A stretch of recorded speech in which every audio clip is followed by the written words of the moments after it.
পাকিস্তানি ফ্রেন্ডের কাছ থেকে শিখেছিলাম চাপলি কাবাব। আসসালামু আলাইকুম, আশা করি সবাই অনেক বেশি ভালো আছেন। আজকে আমি আপনাদের সাথে শেয়ার করছি পাকিস্তানি এক রেসিপি, চাপলি কাবাব।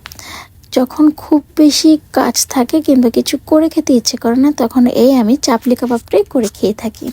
শুরুতে আমি নিয়েছি 200 গ্রাম বিফ কিমা। চাইলে আপনারা চিকেনটাও ব্যবহার করতে পারেন।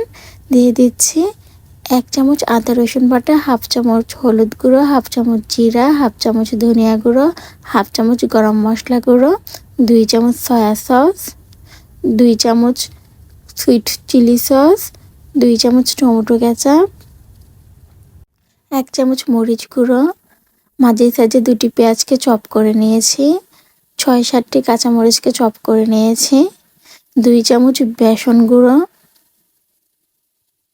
এবার সম্পূর্ণ উপকরণগুলোকে হাতের সাহায্যে খুব ভালোভাবে মিক্সড করে নেব। ততক্ষণ পর্যন্ত মিক্সড করব যতক্ষণ পর্যন্ত এগুলো ভালোভাবে মিক্সড না হয়ে যায়। দেখতেই পাচ্ছেন এটা খুব ভালোভাবে মিক্সড হয়ে গেছে। এবার আমি এটাকে ভালোভাবে মুট করে দেখব যে এটা কি একসাথে থাকে দলা পেকে, নাকি এটা জুরজুর হয়ে পড়ে যায়। দেখতে পাচ্ছেন এটা দলা পেকে আছে, অতএব বুঝতে হবে চাপলি কাবাবটা এভাবে বানানো যাবে। এবার আমি একটি প্যান নিয়েছি, আমি এখানে গ্রিল প্যানটা নিয়েছি, আপনারা চাইলে যে কোনো প্যানটা ব্যবহার করতে পারেন। আমি একটু অয়েল দিয়ে দিয়েছি, একটু ব্রাশ করে নিচ্ছি। এবার একে একে হাতের সাহায্যে আমি চ্যাপটা করে একটা ছোট ছোট করে চাপটির মতো করে বানিয়ে নিচ্ছি। আপনারা চাইলে এটা আরো বড় করতে পারেন আর ছোট করতে পারেন, কিন্তু এটা আর বেশি পাতলা করলে এটা যখন আমরা উল্টো পিট করব তখন এটা ভেঙে যাবে। এর জন্য একটু মোটা করেই রাখতে হবে।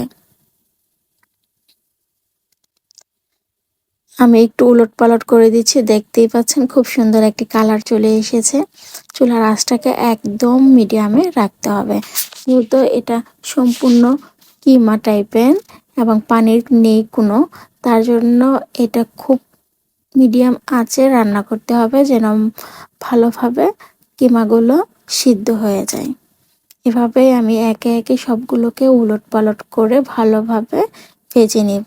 চাইলে আপনারা এটাকে ডুবো তেলেও ভাজতে পারেন, তবে চাপলি কাবাবে আমার কাছে মনে হয় কম তেলেই ফ্রাই করাটা অনেক বেশি ভালো লাগে খেতে। আর আমি আমার ফ্রেন্ডকে দেখেছি আরো অনেক কম তেলে এগুলোকে ফ্রাই করতে। এই তো চাপলি কাবাব হয়ে গেল। এবার আমি একে একে সবগুলোকে তুলে নিচ্ছি।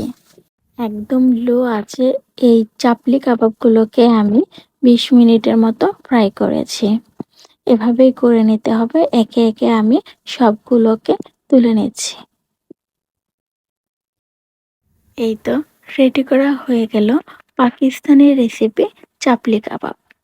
চাইলে আপনারা এটা শুধুমাত্র চাপলি কাবাবটাই খেতে পারেন, কিংবা তার সাথে অ্যাড করতে পারেন নান, রুটি কিংবা পরোটা।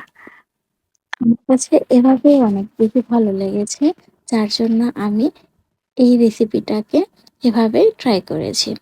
চাপলি কাবাব বানানো আমার হয়ে গেছে। আপনাদের কাছে কেমন লাগলো অবশ্যই কমেন্ট করে জানাবেন। ভিডিওটি ভালো লাগলে লাইক, কমেন্ট, শেয়ার, সেই সাথে আমার চ্যানেলটি সাবস্ক্রাইব করতে ভুলবেন না। সবাই অনেক বেশি ভালো থাকবেন। আল্লাহ হাফেজ।